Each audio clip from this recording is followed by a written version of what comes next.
What's your name? My name's Brianna. And what happened yesterday?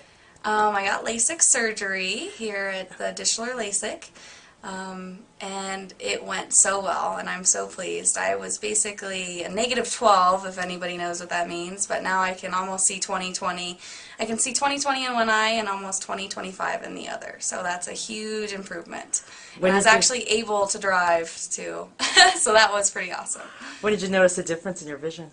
Actually, right when you get off the table, you notice that you can see better. It's just cloudy, it's a little distorted, but you know you're going to be able to see shortly. So that I noticed when I woke up after all the drugs wore off that I could see almost perfect, which was really cool. So. And how did you hear about it?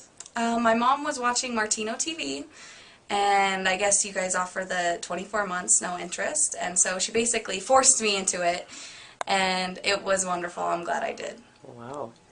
And how are you satisfied with the people here at Dr. Dishler's? Do we treat you okay? Basically, as you walk in, everybody's so friendly, and then as soon as you get closer to the surgery, you basically are like first-class service. You get a recline in the recliners back there, and everybody is just waiting on you hand and foot, so it was really awesome. And would you recommend your friends to Dr. Dishler? I would recommend everybody to come here, especially if you really can't see, because I really didn't know if I would be able to see 20/20, and now that I can, I know that everybody else could possibly have that too. So Thumbs up or down? very good. Okay.